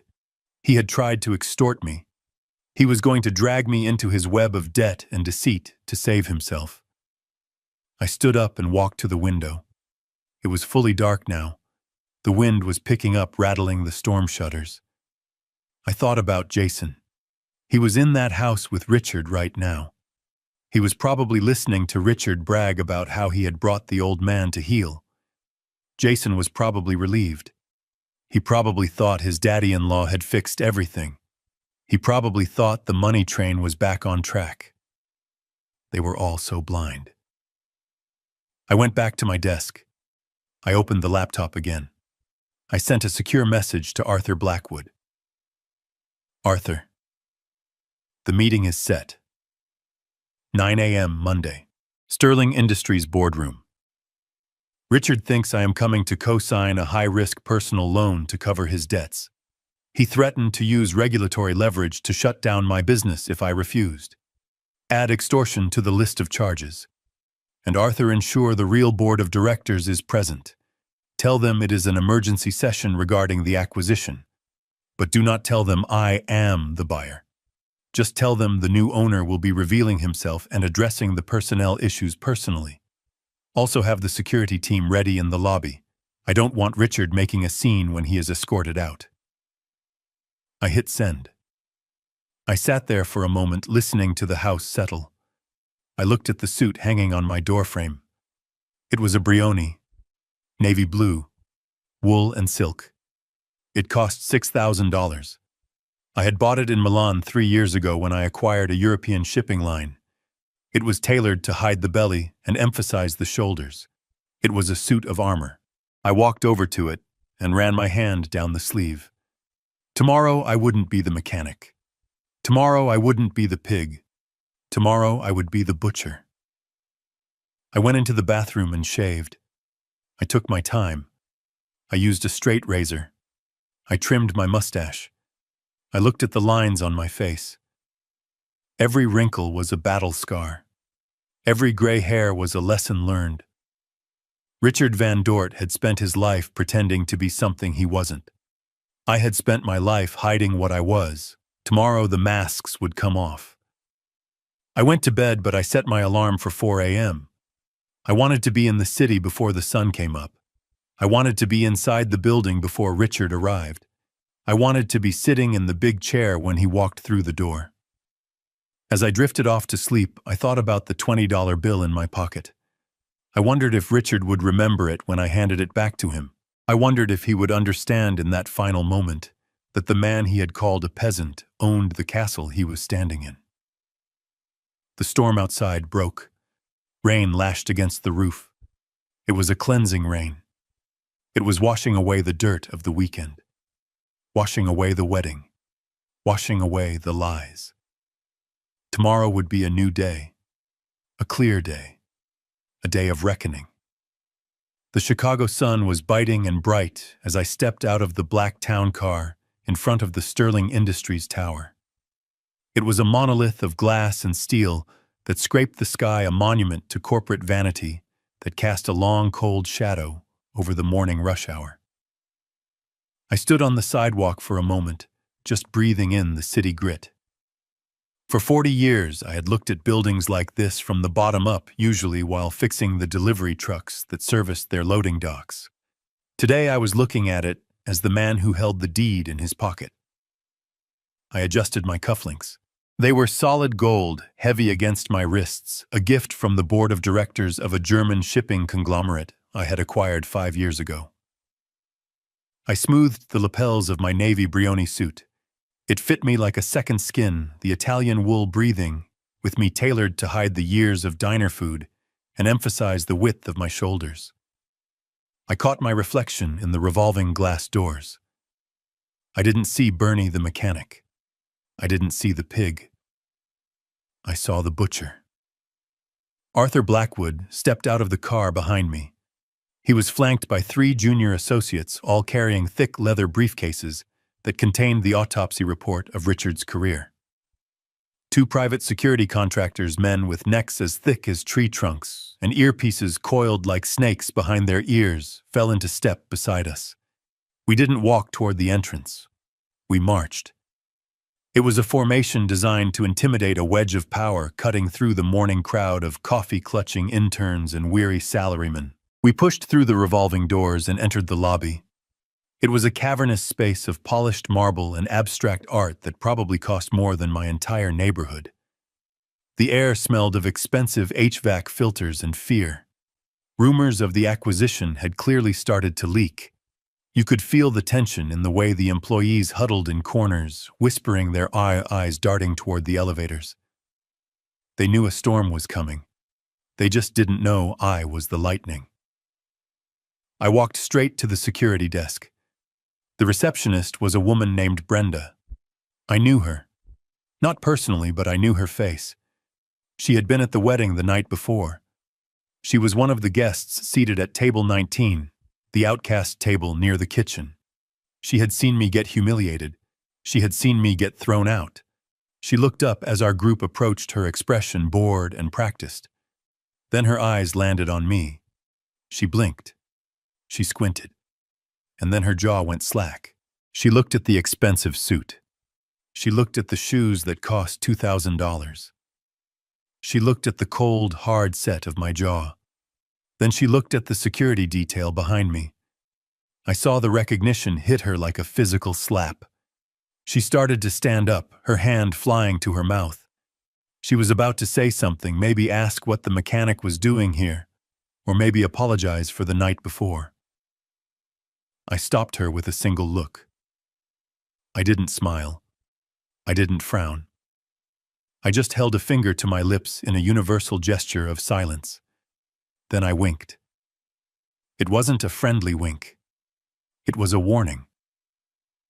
It said, "Watch the show, but don't you dare ruin the surprise." She sat back down slowly, her face pale. She typed something furiously into her computer, but she didn't pick up the phone. She let us pass.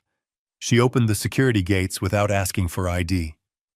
She knew power when she saw it, even if she didn't understand why the groom's father was wearing it. We stepped into the executive elevator. The doors slid shut, sealing us in a capsule of silence. I watched the numbers climb. 10, 20, 30. My ears popped. With every floor, I felt the weight of the mechanic falling away. I thought about the grease under my fingernails that Richard had mocked. I thought about the crumpled $20 bill he had thrown at me. I reached into my pocket and touched it. It was my talisman, my reminder. The elevator chimed at the 45th floor. The doors opened onto a reception area that screamed excess. Persian rugs, mahogany paneling, a view of Lake Michigan that went on forever. It was quiet up here. The quiet of money. Richard Van Dort was waiting for me. He wasn't in the boardroom yet. He was pacing in the reception area, shouting into a cell phone. He looked terrible. His skin was gray and clammy, his eyes bloodshot and rimmed with dark circles. He was wearing a suit that looked expensive but wrinkled as if he had slept in it, or perhaps hadn't slept at all. He was sweating despite the chill of the air conditioning.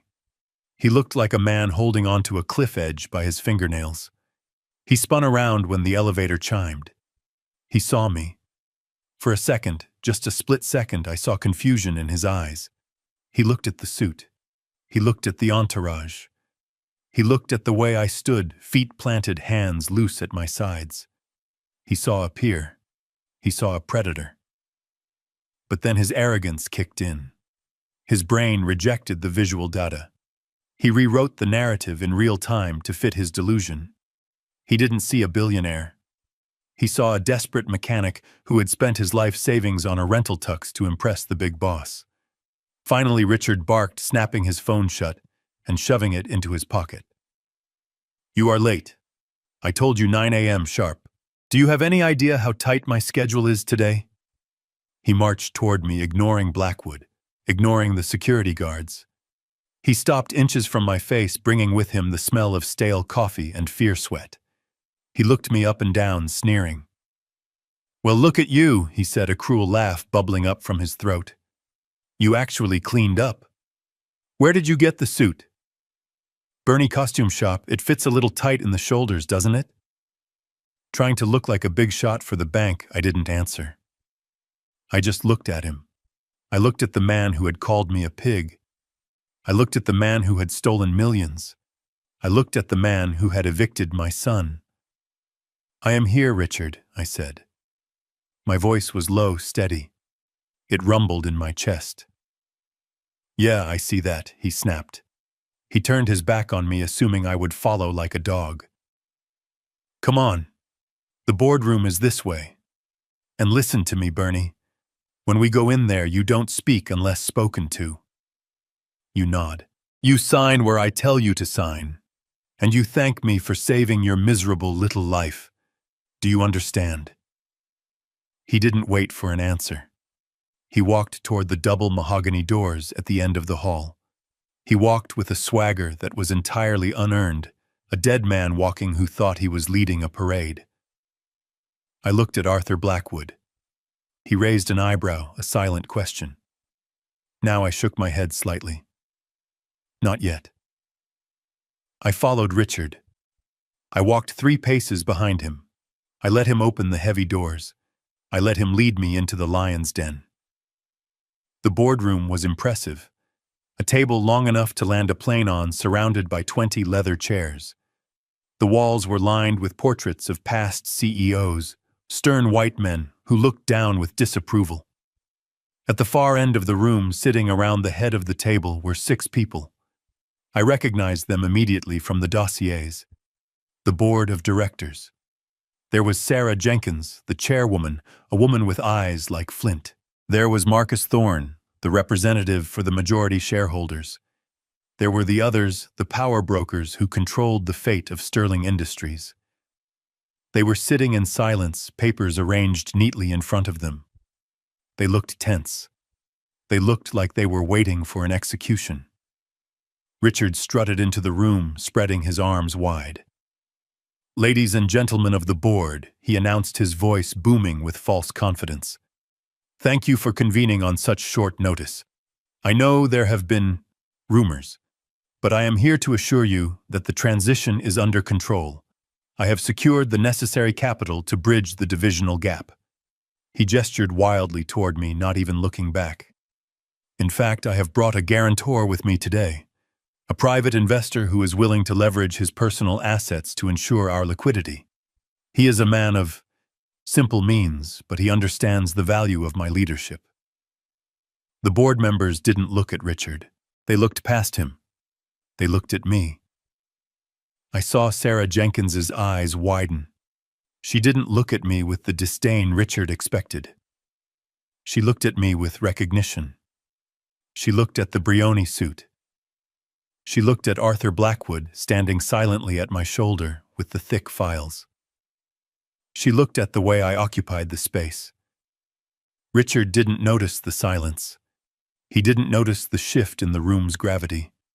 He pulled out a chair, one of the side chairs, not a seat at the table, and pointed at it. "Sit there, Bernie," he commanded. "I have the papers right here. Just a standard lien on your property. We will get this signed, and then I can get back to running this company." I didn't sit. I walked past the chair. I walked past Richard. I could feel the heat coming off him, the desperate, frantic energy of a man trying to hold back the tide with a spoon. I walked to the head of the table, to the empty chair, at the very front, the chair reserved for the CEO. The chair Richard thought was his. "Bernie," Richard hissed, grabbing my arm. "What the hell do you think you are doing? That is not your seat. Get back over there before you embarrass me." I stopped. I looked down at his hand on the sleeve of my $6,000 suit. I looked at it until he felt the weight of his mistake. He pulled his hand back as if he had touched a hot stove. I turned to face him. The room was deathly silent. The only sound was the hum of the hard drives in the server room next door, and Richard's jagged breathing. I am not here to sign a loan, Richard, I said. My voice wasn't loud, but it filled the room. It bounced off the mahogany and the glass. It carried the weight of 40 years of hard labor and 3 decades of corporate warfare. Richard blinked, his smile faltering. What? Of course you are. We talked about this. You are here to save your shop. I reached into my pocket. I pulled out the crumpled $20 bill he had thrown at me in the garage. I smoothed it out on the polished wood of the boardroom table. I am returning your gas money, I said. Then I reached into my inner jacket pocket. I pulled out a single thin envelope. It wasn't a loan document. It was a single sheet of paper with the letterhead of Kowalski Logistics embossed in silver at the top. And I am here to accept your resignation, I said. Richard stared at the paper. He stared at me. He looked at the board members, looking for an ally, looking for someone to laugh at the joke. But no one was laughing. Sarah Jenkins was looking down at her hands. Marcus Thorne was studying a file that Blackwood had just slid across the table. What is this? Richard whispered. Who are you? Arthur Blackwood stepped forward. He opened his briefcase with a click that sounded like a gunshot. Mr. Van Dort Blackwood said, his voice smooth and lethal. This is Mr. Bernard Kowalski. He is the founder and sole proprietor of Kowalski Logistics. And as of 6 a.m. this morning, he is the majority shareholder and new chairman of the board of Sterling Industries. The color drained from Richard's face so fast it looked like the blood had simply evaporated. He staggered back, hitting the edge of the table. No, he gasped. No. That is impossible. He is a mechanic. He is a pig. I walked around the table. I stood behind the CEO's chair. I placed my hands on the leather backrest. I am the pig, Richard, I said. And this is my farm. I sat down. Now, I said, looking at the man who was suddenly very small in his wrinkled tuxedo. Let's talk about the $1.5 million you stole from the pension fund. The silence in the boardroom was heavy, a physical weight that pressed down on the mahogany table and the chest of every person in the room. Richard Van Dort sat frozen in the chairman's seat, his hands gripping the leather armrests so tightly that his knuckles were white. He looked like a king who had just been told his castle was built on a sinkhole. He blinked rapidly, his brain struggling to bridge the gap between the reality he had constructed and the truth that was currently standing behind him. He looked at the single sheet of paper on the table, the letterhead of Kowalski Logistics, and then he looked up at me. His eyes were wide, glassy, and filled with a desperate, frantic denial. You are lying, Richard whispered. His voice was a dry rasp that barely carried across the table. This is a joke, a sick, twisted joke. You hired these people. You hired actors. You rented a suit. You are trying to scare me because I threatened your little shop. Well, it is not working, Bernie. It is not working. He looked around the table, his eyes darting from face to face, seeking an ally, seeking a nod of confirmation that this was indeed a farce. He looked at Sarah Jenkins, the chairwoman. Sarah, tell this mechanic to get out of my office. Call security. Have him arrested for trespassing. Sarah Jenkins did not look at Richard. She looked at me. She picked up the file that Arthur Blackwood had placed in front of her. She opened it. The sound of the turning page was the only noise in the room. She scanned the first page, her expression unreadable. Then she looked up. Mr. Kowalski, she said, her voice cool and professional. The board acknowledges your acquisition of the controlling stake in Sterling Industries. We have verified the transaction with the SEC. The transfer of ownership was finalized at 6 a.m. this morning. We are ready to proceed with the agenda you have outlined. Richard flinched as if she had slapped him. What? He stammered. What did you say? Controlling stake, that is impossible. The stock hasn't moved. I would know. I monitor the markets. It was a private acquisition, Richard, I said. My voice was calm, the voice of a man explaining gravity to a child who had just jumped off a roof. I bought the debt. I bought the outstanding shares from the silent partners you ignored. I bought the bank that holds the note on this building. I didn't just buy the company. I bought the ground you are sitting on. Richard shook his head violently. No. No. You are a mechanic. You drive a rust bucket. My daughter called you a pig. You ate the chicken dinner at the back table. You cannot be a billionaire.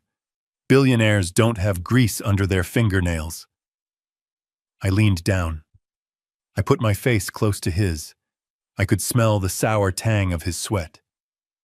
I earned every dollar I have, Richard, I said. I built my company with sweat and grease.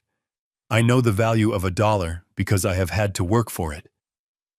You think money is magic.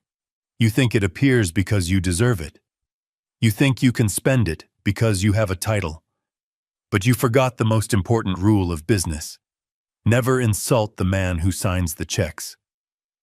Richard tried to stand up, but his legs seemed to fail him. He slumped back into the chair. Get out, he wheezed. Get out of my office. It is not your office, I said. And that is not your chair. I stepped back and nodded to Arthur Blackwood. Arthur stepped forward, opening the thick leather binder he had been holding. He placed it in the center of the table. It landed with a heavy thud, a sound of finality. Mr. Van Dort, Arthur said, his tone clinical and sharp. This is the preliminary forensic audit of the North American Sales Division for the fiscal years 2019 through present. It was conducted by an independent team of auditors over the last 72 hours. Richard stared at the binder. He looked like he wanted to vomit. We have identified serious irregularities, Arthur continued. Specifically, we found a series of wire transfers totaling $1.5 million from the Employee Pension Fund to a shell company registered in the Cayman Islands under the name RVD Consulting. Richard turned a shade of gray that I had never seen on a living human being. Those were legitimate consulting fees, he choked out. For market analysis. External contractors. Arthur flipped a page in the binder. We traced the ownership of RVD Consulting, he said. The sole beneficiary is listed as Richard Van Dort, and the funds were not used for market analysis. They were used to pay for a lease on a 12,000 square foot estate in Lake Forest. They were used to lease a fleet of luxury vehicles, including a white Audi Q7. They were used to pay off gambling debts at the Horseshoe Casino. And most recently, a significant portion was used to pay for a wedding at the Drake Hotel. The room gasped. It was a collective intake of breath from the board members. They looked at Richard with a mixture of horror and disgust. He hadn't just stolen corporate profits. He had stolen from the pension fund. He had stolen the retirement savings of the factory workers, the truck drivers, the secretaries. He had stolen from the people who actually did the work. That is a lie, Richard screamed. He slammed his hand on the table. That is a fabrication. You are framing me. You are planting evidence because you hate me. You are trying to ruin me because I am successful. I walked around the table slowly. I stopped behind Sarah Jenkins. I looked at the portrait of the founder on the wall. He looked stern. He looked honest. Richard, I said, keeping my back to him. Do you know what I do at Kowalski Logistics? He didn't answer. He was breathing hard, panting like a trapped animal. I fix things, I said. When a supply chain breaks, I fix it. When a company is bleeding, I cauterize the wound. And when I find a parasite, I cut it out. I turned around. I looked him in the eye. You are a parasite, Richard. You have been feeding on this company for 5 years. You have been draining the life out of it to fund your fantasy life. You wanted to play the big shot. You wanted to be the king, but you were just a thief in a tuxedo. I am not a thief, he shouted, standing up shakily. I am an executive. I made this company profitable. I generated revenue. I deserve that money. It was my bonus. I just took it early. You took it from the workers, I roared. My voice filled the room, bouncing off the glass walls. You took it from the men and women who stand on the assembly line for 10 hours a day. You took it from the people who trust this company to secure their future. You used their healthcare fund to secure personal loans.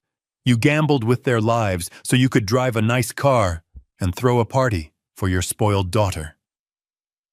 Richard shrank back. He looked small. He looked pathetic. The arrogance was gone, replaced by the terrified realization that the game was over. Arthur Blackwood pulled another document from his briefcase. He slid it across the polished table toward Richard. This is a formal termination of employment, Arthur said. Effective immediately. You are being fired for cause: gross misconduct, embezzlement, fraud, breach of fiduciary duty. You are stripped of all titles, all benefits, and all stock options. Richard looked at the paper. He didn't pick it up. He just stared at the words. Termination for cause. You can't do this, he whispered. I am the CEO. The board promised me. I looked at Sarah Jenkins. Sarah looked at Richard. Her eyes were cold. Mr. Van Dort, the board never voted to appoint you as CEO. We were considering it. But in light of this information, and under the direction of our new chairman, Mr. Kowalski, the motion is withdrawn. You are fired. Please vacate the premises immediately. Richard looked around the room. He saw the faces of his colleagues, the people he had bragged to, the people he had bullied. He saw no sympathy. He saw only judgment. He looked at me. He looked at the mechanic he had tried to crush. Bernie, please, he begged. His voice broke. Please, let's talk about this. I can pay it back. I can work it off. Don't do this. I will lose everything. My house, my reputation. I will go to jail. I walked toward him. I walked until I was standing right in front of the chair he was still clinging to. The CEO's chair. You should have thought about that before you called me a pig, I said softly. You should have thought about that before you threatened my shop. You should have thought about that before you stole from your own people. I pointed to the door. Get out of my chair, Richard. He hesitated. For a second, I thought he was going to fight. I thought he was going to swing at me. But then his shoulders slumped. The energy left his body. He was empty. He let go of the armrests. He stepped away from the chair. He looked like he had aged 10 years in 10 minutes. He started to walk toward the door. His steps were heavy, shuffling. He didn't look at anyone. He just looked at the floor. Wait, I said. He stopped. He turned around, a flicker of hope in his eyes. Maybe he thought I was going to offer him mercy. Maybe he thought I was going to give him a severance package. I reached into my pocket. I pulled out the crumpled $20 bill. I walked over to him. I took his hand, his limp, clammy hand, and I pressed the bill into his palm. I closed his fingers around it. You dropped this, I said. You might need it for the bus. I hear the parking garage is expensive for non-employees. He looked at the money. He looked at me. A single tear rolled down his cheek. It wasn't a tear of remorse. It was a tear of self-pity. He turned and walked out the door. The silence in the room held for a long moment after he left. Then I turned back to the table. I looked at the empty chair at the head of the table. The black leather was still warm. I walked over to it. I sat down. It was comfortable. It was solid. It felt right. I looked at the board members. I looked at Arthur. I looked at the view of the city skyline through the floor-to-ceiling windows. I saw the city that Richard had tried to conquer with lies. I saw the city that I had built with steel. Now I said, placing my hands on the table. My voice was calm, authoritative. The voice of the chairman. We have a lot of work to do. We have a pension fund to replenish. We have a company to rebuild, and we have a culture to change. I looked at Sarah Jenkins. First order of business, I said. I want a full audit of every executive expense account. If anyone else has been using company money for personal luxury, I want them gone by noon. We are going back to basics. We are a manufacturing company, not a country club. Sarah nodded. Yes, Mr. Chairman.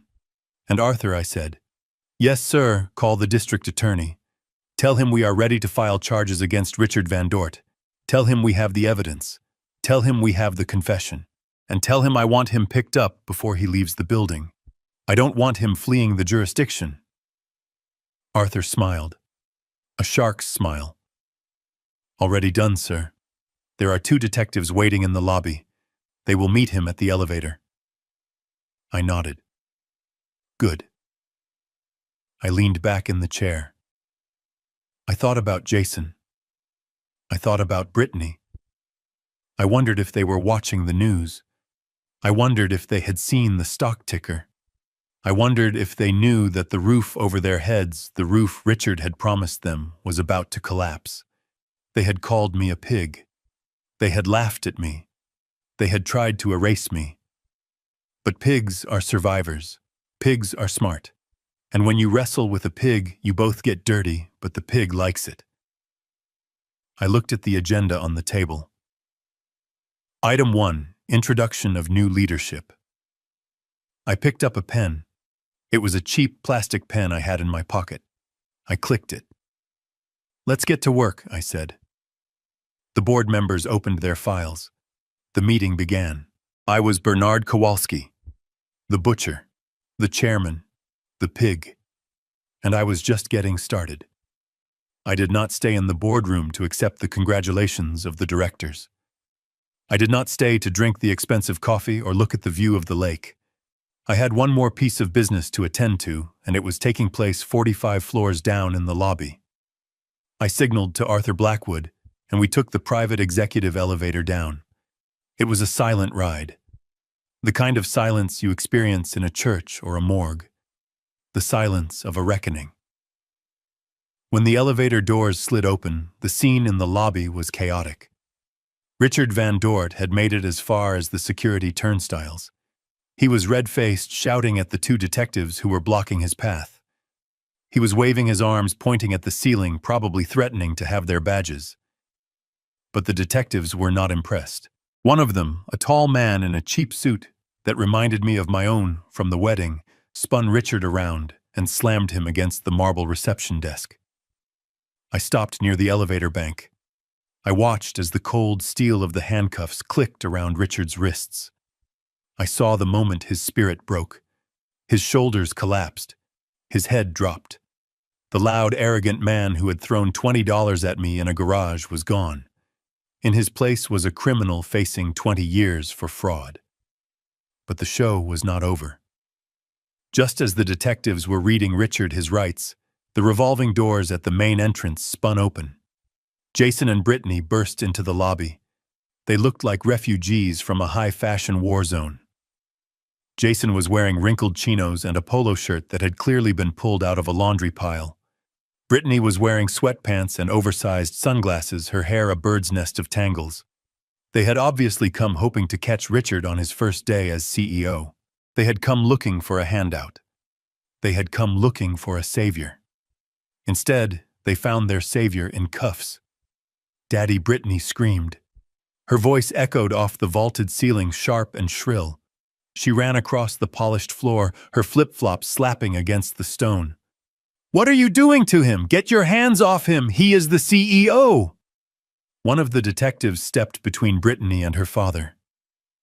"Ma'am, step back. This man is under arrest for grand larceny and securities fraud." Brittany stopped dead. She pulled off her sunglasses. Her eyes were wide-rimmed with red. "Arrested," she whispered. "That is a lie. That is a mistake. Tell them, Daddy. Tell them who you are." Richard looked up. He looked at his daughter. He looked at Jason standing behind her. And then his eyes drifted past them, locking onto me. He did this, Richard croaked. He pointed his chin at me because his hands were bound behind his back. The mechanic. The pig. He set me up. He bought the company just to ruin me. Jason and Brittany turned slowly. They saw me standing by the elevators. They saw the Brioni suit. They saw the security detail. They saw Arthur Blackwood standing at my shoulder like a reaper. They looked at the receptionists, the security guards, the employees who had gathered to watch. Everyone was looking at me with respect, with fear. The reality of the situation crashed down on them. The house was gone. The car was gone. The open bar was gone. And now the rich father-in-law, the golden ticket, was going to prison. They looked at me, and for the first time they didn't see an ATM machine. They saw the owner of the bank. Brittany ran to me. She didn't run to scream. She didn't run to fight. She ran to beg. She threw herself at my feet, literally. She dropped to her knees on the cold marble floor, grabbing the hem of my trousers with desperate clawing hands. "Bernie," she sobbed. "Oh my God, Bernie. Please. You have to stop this. You have to help him. He is the grandfather of your grandchild. You can't let him go to jail. Think of the baby. Please think of the baby." I looked down at her. Yesterday she had called me a pig. Yesterday she had told me I would never see the child. Yesterday she had laughed while I was humiliated. Today she was on her knees, using the pregnancy as a shield, trying to manipulate the man she despised, because he was the only one left standing. I stepped back, pulling my pant leg from her grip. I brushed the fabric as if she had left a stain. "Get up, Brittany," I said. My voice was ice. "You are embarrassing yourself." She looked up at me, tears streaming down her face, ruining her makeup. "But we are family," she wailed. "You said you wanted to be a grandfather. You can't destroy your family." I looked at Jason. He was standing a few feet away, staring at me with his mouth open. He looked terrified. He looked weak. "I wanted to be a grandfather," I said, "but you made it very clear last night. You said I was a ghost. You said the child would be a Van Dort. Well, look at the Van Dort legacy, Brittany. It is standing over there in handcuffs. That is the name your child will carry. A thief's name." She shook her head violently. No, I didn't mean it. I was stressed. I was hormonal. We can change the name. We can name him Bernard. Little Bernie. We will let you see him every day. Just please fix this. Buy the company. Drop the charges. Give us our house back." She was bargaining. She was selling the naming rights to her unborn child for a lease on a Victorian house. It was disgusting. It was transactional. It was exactly who she was. "It is too late," I said. "You don't get to negotiate with me anymore. You bet on the wrong horse, and now you have to walk home." The detectives began to drag Richard toward the exit. He didn't fight. He just hung his head. Brittany scrambled to her feet and ran after him, screaming for him to do something to fix it, to be the powerful man he promised he was. But he was just a criminal in a wrinkled suit. Jason didn't follow her. He stood there alone in the middle of the lobby. He looked at me. He walked over slowly, his hands in his pockets. "Dad," he said. His voice was small. "Okay. You made your point. You won. Richard is a crook. Brittany is difficult. I get it." He tried to smile. It was a pathetic, wheedling expression. "But I am your son, right? I mean, I am innocent in this. I didn't steal anything. I just went along with it. I am the victim here, too." I looked at him. I looked for a spine. I didn't find one. "You are not a victim, Jason," I said. "You are an accomplice. You stood by and watched. You enjoyed the champagne. You lived in the house I paid for. You drove the car I leased. You took the allowance I deposited. You were happy to live off the fat of the land, as long as you didn't have to acknowledge where it came from. Jason shifted his weight. Okay, fine.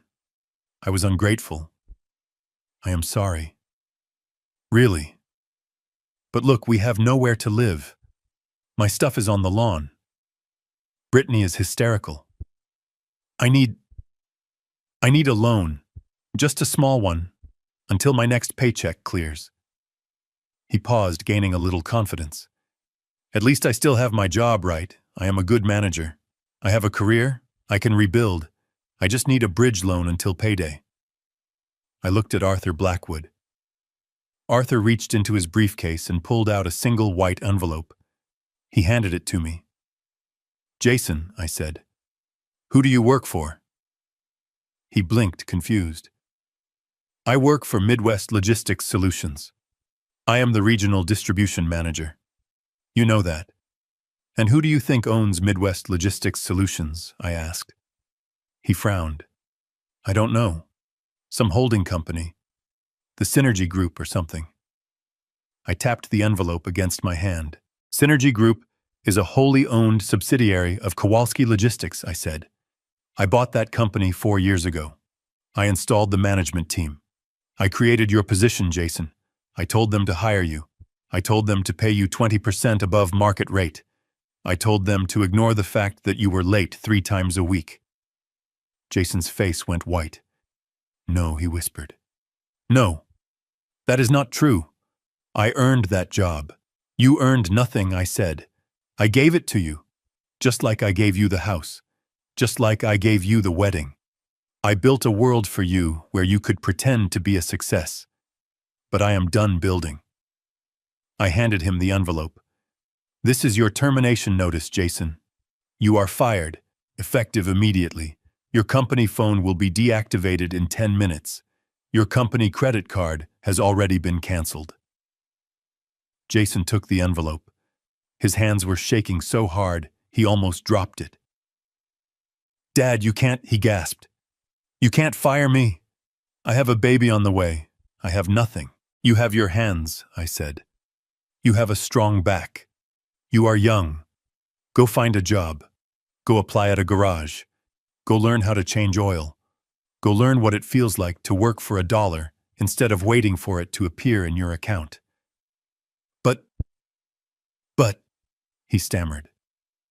I leaned in close. You wanted to be a man, Jason. This is what being a man looks like. It looks like standing on your own 2 feet without your daddy holding you up. I turned away from him. I didn't look back. I walked toward the exit, flanked by my security and my lawyer. I heard him calling after me. Dad. Dad, please, I kept walking. I walked through the revolving doors and out into the sunlight. The air smelled of exhaust and city dust. It smelled like freedom. I got into the back of the town car. Arthur Blackwood got in beside me. Where to, sir? The driver asked. Take me to the airport, I said. I have a factory to inspect in Ohio. Arthur looked at me. Are you okay, Bernie? I looked out the window as we pulled away from the curb. I saw Jason standing on the sidewalk, clutching his termination letter, watching the car drive away. He looked terrified. He looked like a child lost in a supermarket.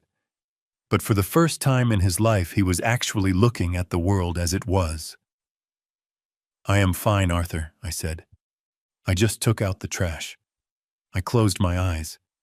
I didn't feel guilt. I didn't feel sadness. I felt lighter. The weight of the lies was gone. The parasite had been removed. The wound was cauterized. It would leave a scar, sure.